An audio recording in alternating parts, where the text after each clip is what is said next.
I've had a lot of people ask me about this, like how to cut smoothly to a line, because they watch the camera ladies zoom in every time I'm cutting something, I'm showing you something, and I know it's amazing. I'm like so dead on the line all the way. You're just shaking your head thinking, how in the world does he do it? Well, I've had people say this to me, like, how do you cut so straight?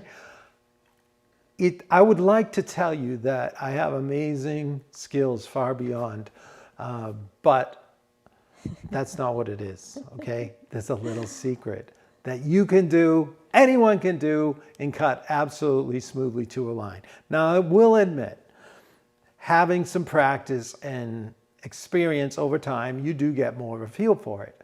But I want to show you what's going on in the bandsaw cut that makes this difference and will allow you to cut more smoothly to the line and never have that dreaded overcut again. Well, maybe you will if you're in a hurry.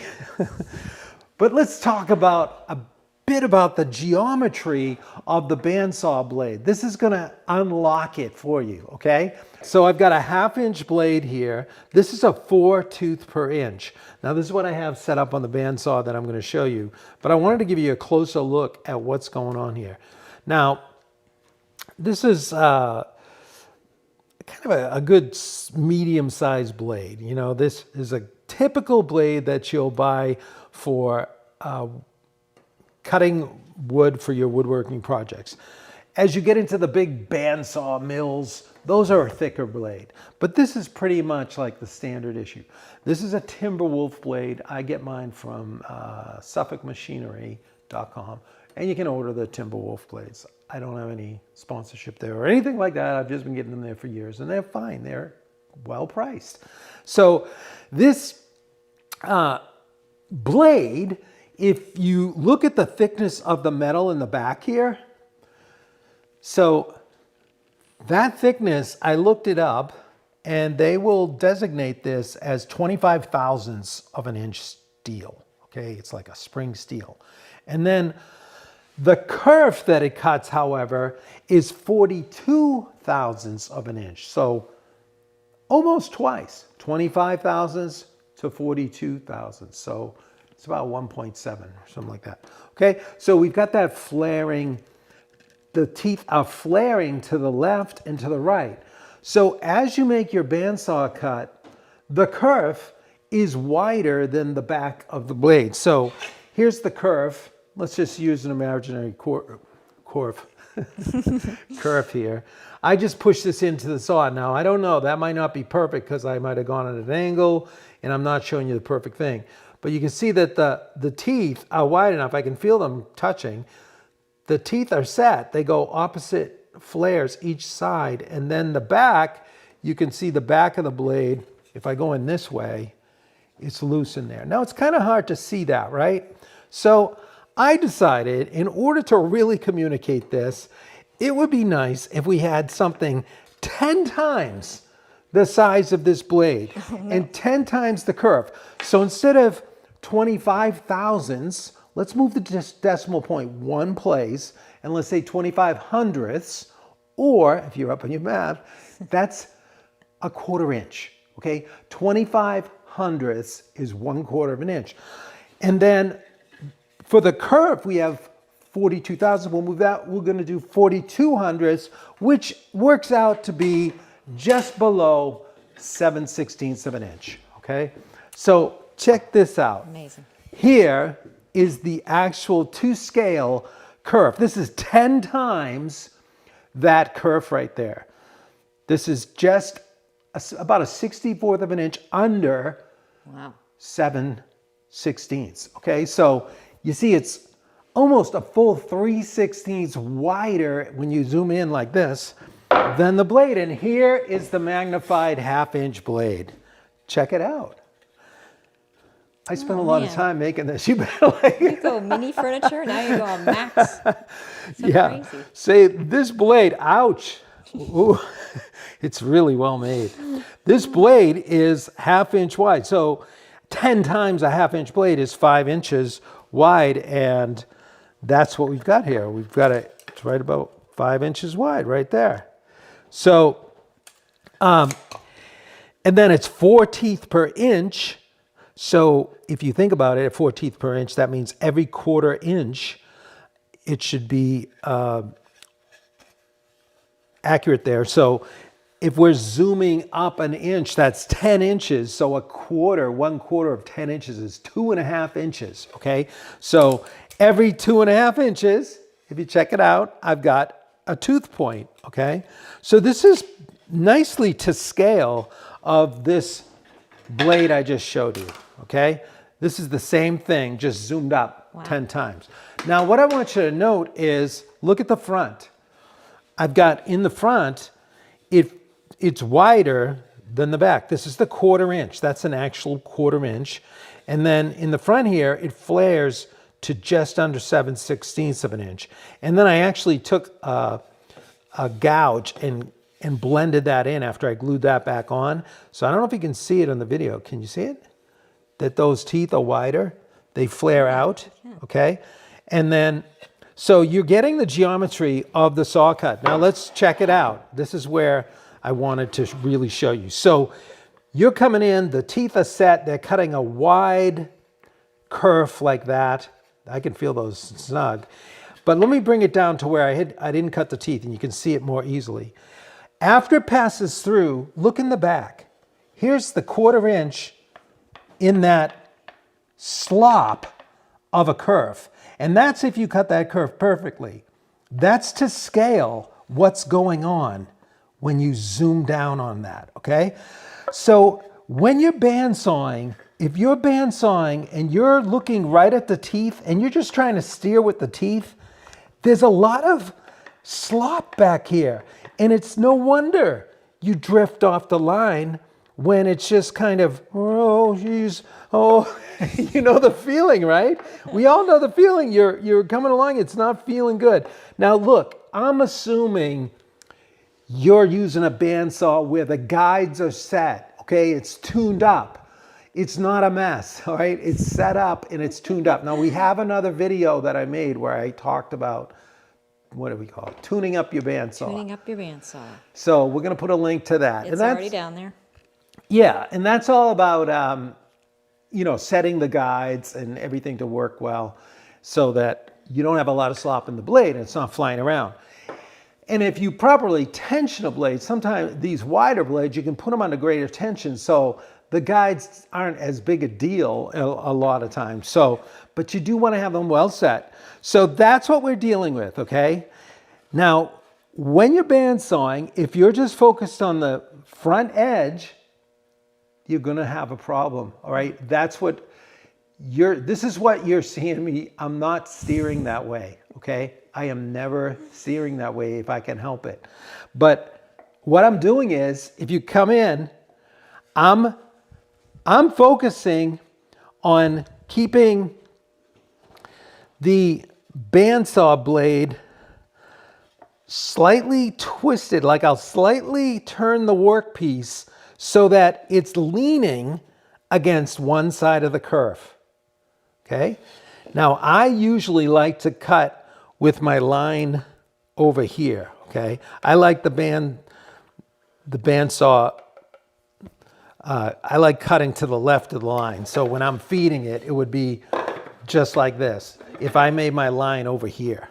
So usually, if this was my line here, I would be leaving the line, okay? I'd be sawing to it. So what I'm always doing is I'm turning the workpiece toward the line side. Okay, so the back of that blade is going to be touching, even though it's flying by, it's got tension and you won't hurt anything. You're not massively twisting it. What you're doing is using this secret little fence. Okay, it's the actual band itself. So when I'm leaning on that side, look how much gap there is on the other side. That's a lot of space. So if you take that up by leaning on that one side while you're bandsawing and looking at the line, you're gonna notice a world of difference, all right? Now this is not as true. The skinnier the blade gets, the harder it is to execute this, but you can still do it, okay? The skinnier the blade gets too, the smaller the curve. So it's not as hard with some of the smaller bandsaw blades. I don't run them that much anymore because they're notorious to break faster. But I'm usually running a 3/8 or a 1/2 inch on my little bandsaw. Okay? So that's what I'm going to do. Now, when I cut to the other side of the line, like let's say I'm in a position where I want to cut with the bandsaw blade on the right side of the line, so I'd have my line over here, I always like to turn in the direction of the line, okay? So if I was cutting through and the line was on this side, I would now turn it here, and I'd be looking at the teeth up here and making the cut, okay? So see what happens when I start cutting in, and then I'm gonna lean right on that. And it's as if you've got like this nice little balance in the back. You know, some people call it steering with the back of the blade. I don't know how to explain it other than just that you're leaning against the blade. I've tried to explain this to many people. How much better could it be than having a 10-time magnified example like this? All right, so with that done, let's put some lines on some 1/4 inch MDF, and I'm going to demonstrate on the saw. So now I think you'll be able to totally pick up what's going on. Let's make some straight lines at first. I'm going to just show you how easily you can saw to a straight line. Now, most cases when you're going to saw a straight line, you can use your fence, you know, as an aid for that. But sometimes you're in the middle of a curve or something, you want to hit a straight line. This is what you're going to do. All right, so down here I'm going to make a few lines. I'll just take a pen. Let's see if we can get a pen so it shows up better. They don't like to draw on MDF. They get clogged up with that. Okay, there's one. Let's do another one just for fun. We're going to be having so much fun. Okay, now let's do a curve. This is from an actual leg pattern. Let's turn it so you can see it better. This is from the round chair, the original round chair. So I'll just draw a curve around here. Let's do another one. And let's see, I'll cut on that side. Yeah, I'll cut on, maybe I'll do 3. So I'll cut on one side of one, the other. You know, we'll just get to see it, okay? So in each case, I will be using that technique. All righty. So let's head over to the bandsaw. Turn on the dust collector. And I'm going to turn on my little light here. Maybe that'll help. And I have the camera lady's light, so that's good. Here we go.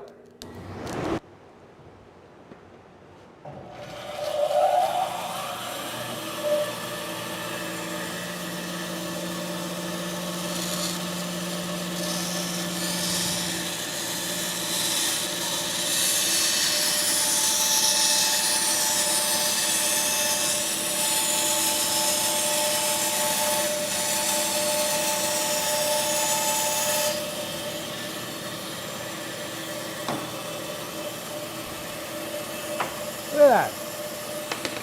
Oops. Do it again.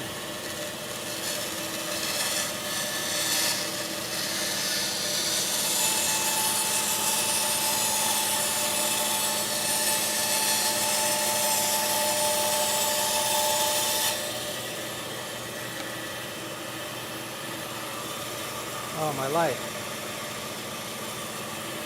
I need your light. Okay, here we go on a curve.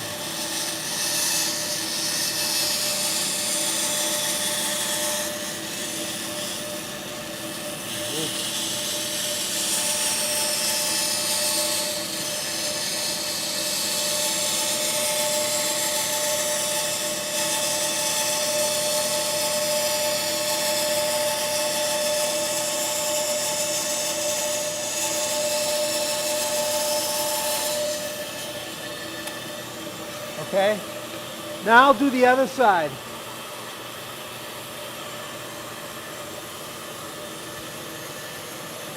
I don't know if you can see this.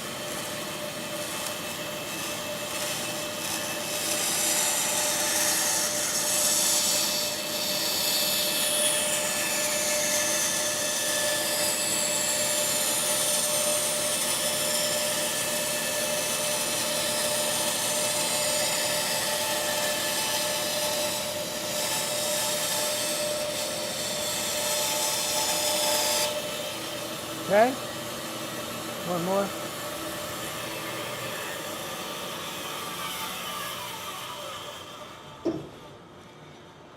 All right, so that last one you could see it was off the blade in the vac because I was turning it because I was cutting on the left side. Sorry, the line was on the left side, so I was turning it into the line.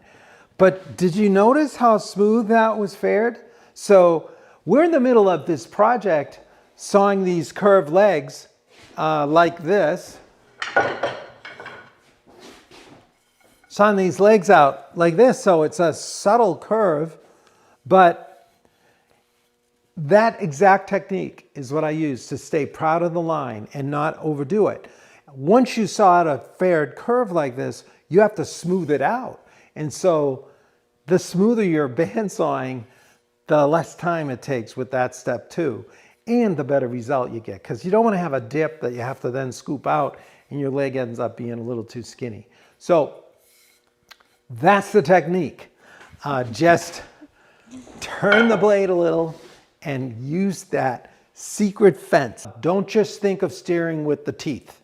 Okay, that is you're gonna struggle and you're gonna waver and all that. Okay, so once your saw is set up, just get a bunch of pieces of some cheap wood, a plywood, or MDF, make a bunch of lines on it like I just did, and just see what I'm talking about. And I would start out with at least a ½ inch wide, okay? Because that's gonna give you the feel of it, all right? As it gets narrower, it gets harder to feel being against the blade.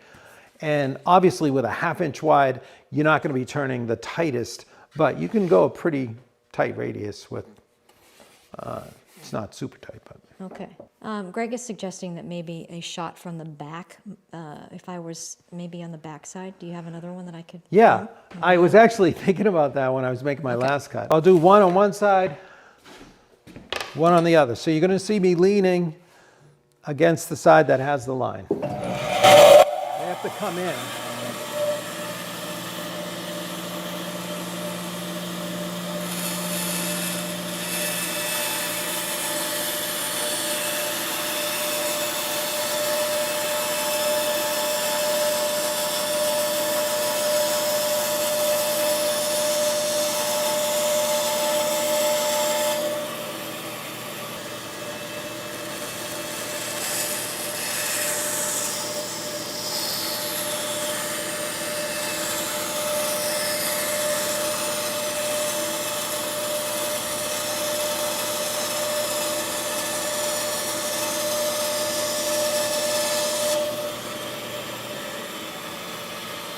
All right, everyone. Thank you so much. I hope you enjoyed that. And I got to give you one last look at the model. Look at that.